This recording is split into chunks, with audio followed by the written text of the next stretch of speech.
أعوذ بالله من الشيطان الرجيم إن الحمد لله نحمده ونستعينه ونستغفره ونعوذ بالله من شرور أنفسنا ومن سيئات أعمالنا وأشهد أن لا إله إلا الله وحده لا شريك له وأشهد أن محمدا عبده ورسوله صلى الله عليه وسلم والصلاة والسلام على آله وعلى صحبه والأجمعين أما بعد يا أيها الذين آمنوا اتقوا الله حق تقاته ولا تموتن إلا وأنتم مسلمون صدق الله العظيم. I seek refuge with Allah from Shaitan, the rejected, the accursed. Indeed, the praise is for Allah, and therefore we praise Him, and we seek His help exclusively. We seek His forgiveness, and we seek refuge with Allah from the evil which manifests from within ourselves and the harm thereof. I give open testimony that there is no deity worthy of worship but Allah. Highly glorified is He. He has no partner in His dominion of His creation. I give further testimony that Muhammad, to whom the Quran was revealed, Allah's peace and prayers be on him. Peace and prayer is His final messenger. And we extend peace and prayers to His family, His companions, and all those who gather in righteousness and what follows thereafter. Ameen. O you who believe, have taqwa for Allah, as it is His right to be the recipient, the object of that taqwa, and die not except as Muslims. Surely Allah speaks the truth. Assalamu alaikum, beloved Muslims. We thank Allah for giving us this beautiful day, this reminder and this break. We had a couple of days that we saw fall really coming at us, and even today with the wind, it's a little, it's there a little bit, but we got the sun, we got some warmth, and we thank Allah for this constant reminder of His ever presence and His mercy. We thank Allah for allowing us to gather on Yawm al-Jumu'ah, this day of gathering, this day of prayer, this day of remembrance, this day where the one thing that we all own, the only thing that we own, it can be influenced, but the only thing that we own is our intentions. And it is Allah and Allah's mercy that allows for those intentions to come to fruition. So we thank Allah for allowing us to be here, to be present, to be intentional in our presence today. So today's khutbah, we want to briefly speak about the importance of understanding the responsibility that we have in guarding our worship and guarding the object of our worship. We say La Sharika La, right? We don't give partners, we don't ascribe partners to Allah. In Surah Al-Nal, this is the 16th surah, the third ayah. Bismillah ar-Rahman ar-Rahim. خلق السماوات والأرض بالحق تعالى عما يشركون. He has created the heavens and the earth for just ends, or in truth, right? Bilhaq. Far is He above having the partners they ascribe to Him. So this is a fairly simple reminder and a statement for us as we recall that Allah has told us that He has created everything. He is the designer of everything. He has created the heavens and the earth. In what? In haqq. And what is Allah? Allah is also al-haqq. The creation is a reminder, it is a manifestation of Allah's existence. It is a manifestation of Allah's greatness, Allah's control, Allah's power. And we ascribe nothing as a partner to that power, as nothing as a power to that greatness. But we are in a society. We are in a society where partners are not always ascribed explicitly. Partners are suggested. Partners are given to us in a way and determined by the expectation. The opening ayat, right, that I traditionally would open with, right? It says to give taqwa, give Allah the taqwa that is due to him. Which means that we are to be on guard in giving that regard, giving that incomparable regard and reverence that is due solely to Allah, the creator of the heavens and the earth, our creator, the creator of everything, of all realities, to be on guard in giving that response or giving that deference to anything else. So it's important that we understand that we are to always have a vigilant stance, a stance where we are looking at the world and looking at the structure, looking at society, looking at our lives and our relationships, and asking ourselves, what are we giving deference to? What are we giving regard to? What are we sacrificing for? This made me think. I was talking to a young person, and they were telling me, it said, Imam said, I don't have any patience. I just don't have patience. If I can't get it done right now, I'm not interested. And I don't have patience with people. If somebody's talking something I don't want to hear about, I'm just out. I leave. If somebody's messing up, I'm not giving them a second chance. And I said, well, do you have a job? I said, yeah, I got a job. They said, you're employed. I said, yeah, I'm employed. I said, is there a rule book or employee guidelines that that you have at your job? I said, yeah. I said, well, I guess you do have some patience. I guess you are able to put aside your personal feelings or your personal dislikes and likes for something because it's going to give you something. Like, yeah. I said, well, if we think about what Allah expects of us or what Allah gives us, right, despite our shortcomings, despite our mistakes, our missteps, we think about Allah's patience with us. Do we think we owe anything less in the relationships that we have? Are we supposed to also exhibit some modicum of patience, some modicum of tolerance? They're like, yeah. So I got to be quick. You can't preach too much to young people. So I say, if you're willing to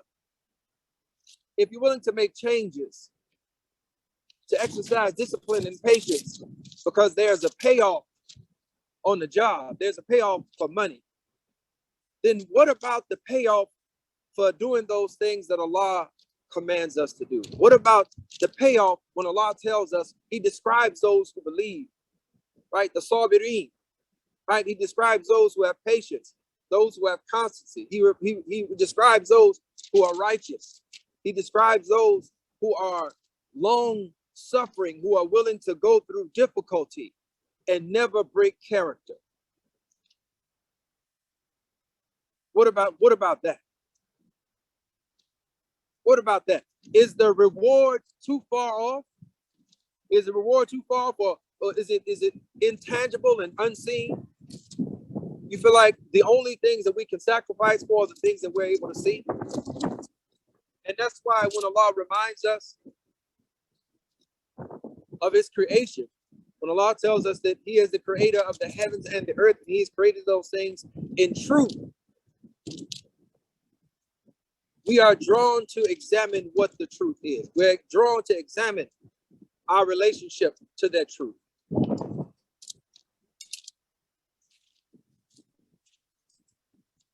And if we're willing to sacrifice for gain in this life, if we're willing to make accommodations for the rules that come to us on the job, the rules that come to us for us to keep a check, then we should also be, not also be, we should be even more willing to make whatever alterations or whatever sacrifices that are required of us to gain Allah's pleasure, that are required for us in this handbook that Allah has given us, right? In this beloved handbook, this guidebook that He has given us.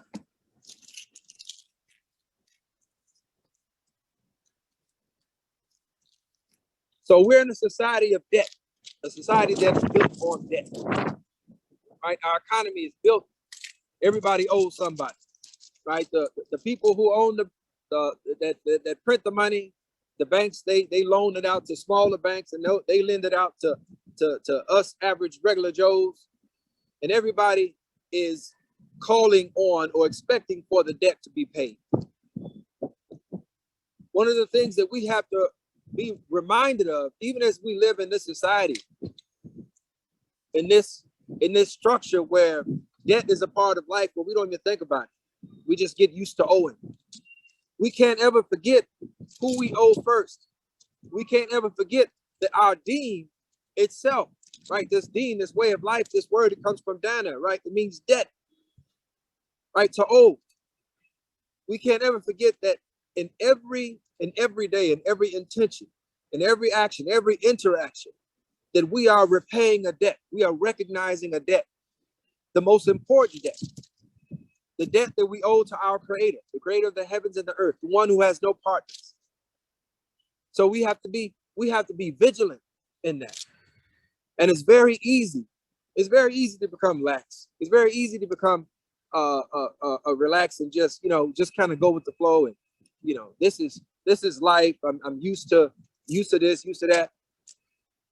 But the moment we become lax, the moment we forget who we owe, the moment we forget why we are sacrificing, or the moment we forget to look at who we are sacrificing for, is the moment that Shaitan does not have to necessarily explicitly put a partner next to Allah and says, this is your God. It's the moment that Shaitan very subtly and craftily suggest a partner, suggest something that is worthy of our attention, that is worthy of our deference, of our affection, of our loyalty, of our worship.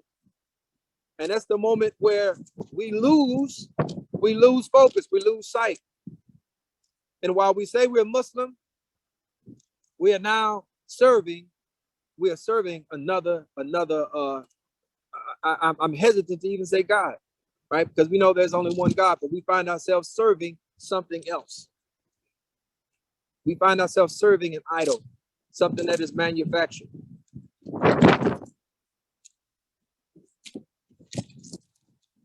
So He has created the heavens and the earth for just ends. Far is He above having the partners they ascribe to Him. And they ascribe those partners for the purpose of directing our attention, for the purpose of directing our lives, our directions, and our aspirations. That is the purpose of ascribing those partners, to take that attention away from the one that it is due. So we've been given this day as a reminder. This day is a reminder for us to assess and to recheck and to make sure that the sacrifices that we're making, the words that we're speaking, the actions that we are undertaking, that these things they all have Allah at the end. That whatever we're doing, the sacrifice that we're making, we're doing those things with the ultimate and the most important debt in mind, the debt that we owe to our Creator. The following ayat, it says, Bismillah, I'm just going to read the English. It says, He has created man from a sperm drop, and behold, this same man becomes an open disputer. This same man with such lowly origins, such inconsequential origins, would dare to raise up and try to say that Allah does not exist, would dare to say that He is worthy of admiration or respect or anything that He Himself has not created. When Allah asks, He says, were you there when you were created? Were they there when they were created? And the answer is always no. And these are questions, and these are similitudes, or I'm sorry, not similar. These are points that we have to grapple with, because our attention is constantly diverted away from the remembrance of Allah. It is constantly diverted, and the spotlight is shown on something that is far less worthy. It is constantly put on the creation of the creation. And in understanding that,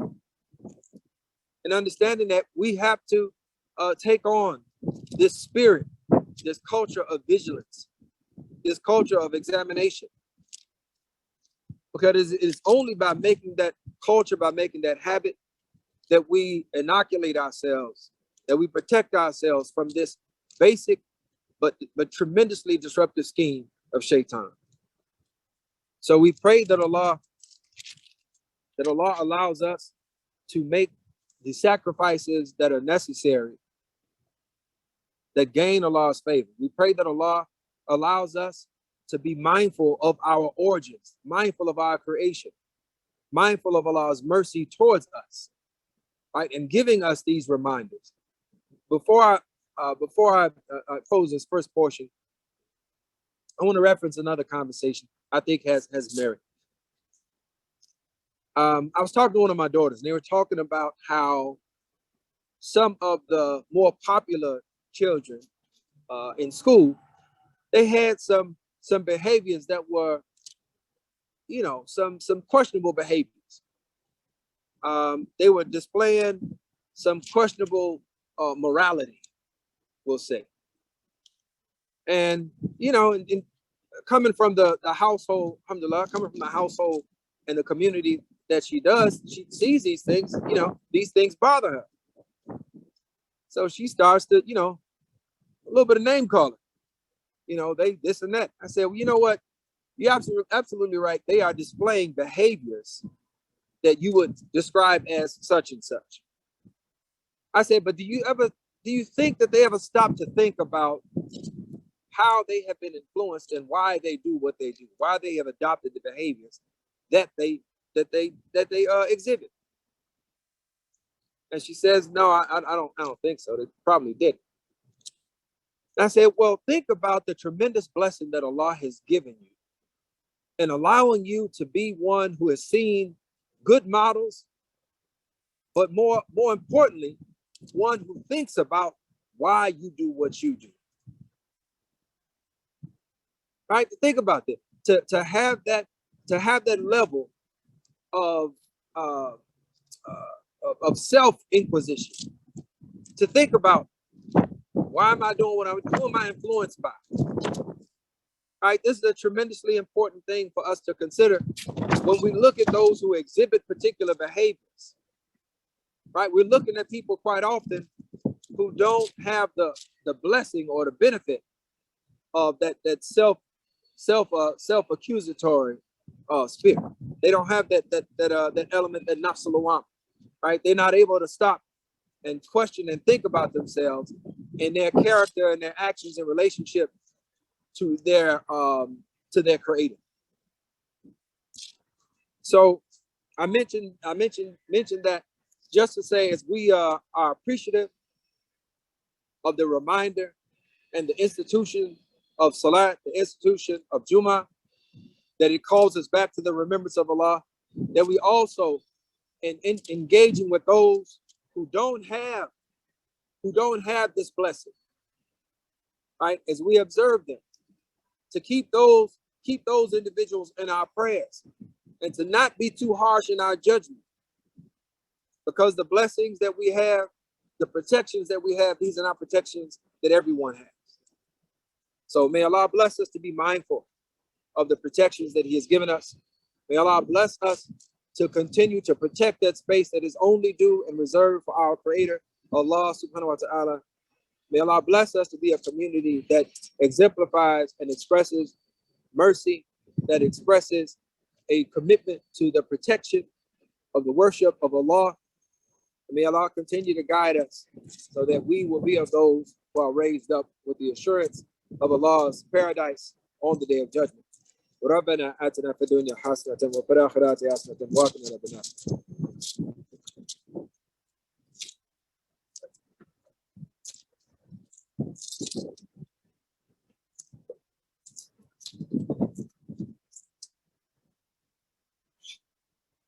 Alhamdulillah, alhamdulillah, thumma alhamdulillah. The praises for Allah, the praises for Allah, and then the praises for Allah. We got some wind out here, so I hope it's not too much rocking back and forth for our Zoom audience. In this closing portion of the khutbah, I want to bring us to mind the idea of protection and mercy. And this is related to the debt that we owe to Allah. Right? A part of that debt is fulfilling the responsibilities that Allah has given us as men, as women, right, as human beings. And those responsibilities are outlined in some fashion, outlined in what is expected of us as married as couples, right? We're familiar with the responsibility or expectation. It says that men, that you are the providers and maintainers. Allah has given some of you more than others, than women. But it also goes back and it talks about women. It says to guard, right? It talks about guarding what he would have, what Allah would have you guard, what your husband would have you guard in his absence. So whether you use the word guard or use the word protect, there is an idea of covering that exists within the marriage, right? Within this sacred relationship. And this is something that, when fulfilled, it's a part of our responsibility in fulfilling that debt that we owe to Allah. And I bring this up because as we contemplate on Allah's mercy and we contemplate on the words we say, Bismillah ar-Rahman ar-Rahim, before every surah, well, except for Tawbah, right? But when we contemplate on Allah as ar-Rahman, right, the entirely merciful, the merciful benefactor, right, the one whose mercy has no bounds, no limits, and we think about this word Rahim, right? We think about the root and how that's attached to, it's also the word for womb. We think of marriage as the place where children come, right? We think as marriage is a place where our society is multiplied, right? It's increased. That means that there's a protection that goes on. The marriage itself is a womb, right? In addition to the womb of the wife.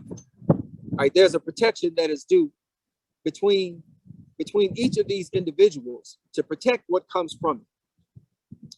Now, aside from the physical protection, I want to focus very quickly just on the brothers. Sometimes we think about protection just in the sense of somebody come in a house, somebody breaking the house. I jump up and and I'm gonna do what I gotta do to protect you. All right, somebody say something slick to you, I'm gonna jump up and I'm here to protect you. I'm gonna protect you from physical harm.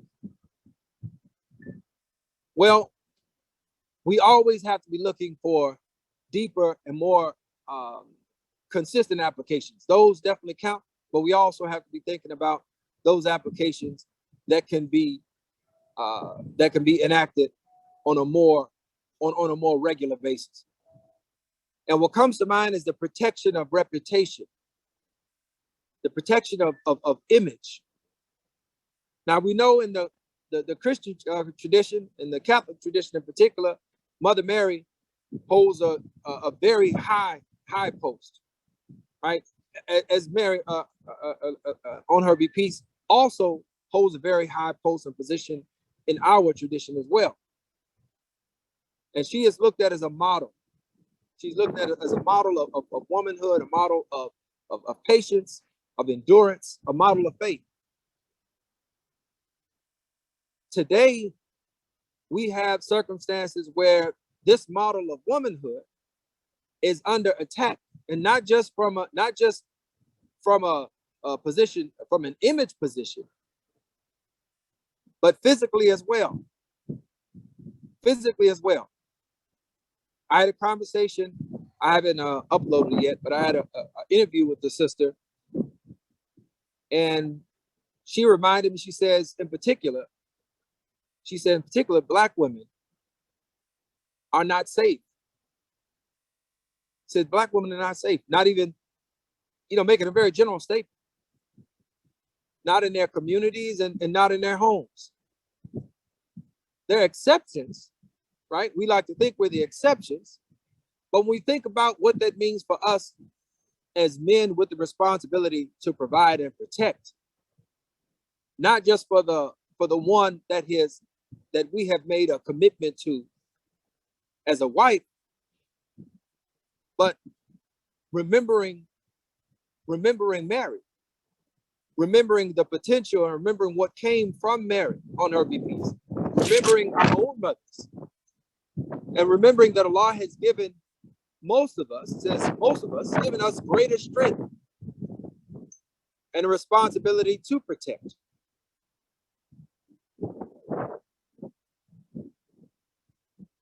But our culture is one where we find ourselves standing by more often than not, silent, as this image of womanhood, in particular Black womanhood, is desecrated, is demeaned and diminished, and is done with very little response, very little outcry from those who are in the best position to say something, the best position to protect, to rise to the challenge. This is an unfortunate reality for African American, for Black men, for descendants of the enslaved, that this is a responsibility that was taken away from us, that we were unable to perform. And now it has come where we hear music or we see images on screen that willfully embody or participate in the destruction of the one that we have been assigned to protect. So this is a problem. This is a problem on multiple levels, and it reminds us that I talked about the sacrifices that we're willing to make for monetary consideration, right? We're silent, we go along so that we can reap the benefits of a paycheck. We have people who are making cultural expressions. They're making music. They're writing lyrics that destroy the foundation or the embodiment of that mercy. As Allah is Ar-Rahman, the woman has that womb, right? And that is something that we are required to protect, something that we're required to observe the sanctity, the sacredness of. So in practical terms, I'm speaking specifically to my brothers. And this is not something, I want to be clear, this is not something that is just impacts Black women, right? I believe in general and historically, we can see this throughout, just as long as we've been taking notes on history, that there has been an attack on women, making a woman the culprit for the fall of Adam, alayhi salam, right? We're gonna blame women because we got kicked out of heaven. And we're gonna overlook the fact that Allah said He created Adam to be in the earth. So it's no mistake that we are here. We are where we're supposed to be. But I don't want to digress too much. So on a practical note, on something that we can take away from this Jumu'ah, I'm asking us to be mindful of the response that we give to the desecration and to the diminishment of what we have been required to protect. And that protection is a part of the debt that we owe to Allah subhanahu wa ta'ala. As I close, I remind us that the only thing that we own is our intentions. Whether Whether things work out good or bad, right? That's up to Allah. But let us at least have the intention to fulfill the obligations and the responsibilities that Allah has placed upon us. And I could, in a quick nutshell, I could say that our sisters also have the responsibility and a right incumbent upon them to protect the image, to protect the reputation. All right, we're not talking about overlooking major sins and harboring mass murderers, but we're talking about protecting the image and the reputation that we have. Because if we do that, then we see ourselves in a better light. We rise to what we are seen as, inshallah. So I pray that I have not said anything that has been offensive. If there's been any benefit in anything that has been said in this khutbah, it is only due to the mercy and guidance of Allah subhanahu wa ta'ala. Any mistakes are mine, and I ask Allah's forgiveness and your forgiveness. أقول قولي هذا واستغفر الله لي ولكم ولسائر المسلمين فاستغفروه هو الغفور الرحيم. ربنا آتنا في الدنيا حسنة وفي الآخرة حسنة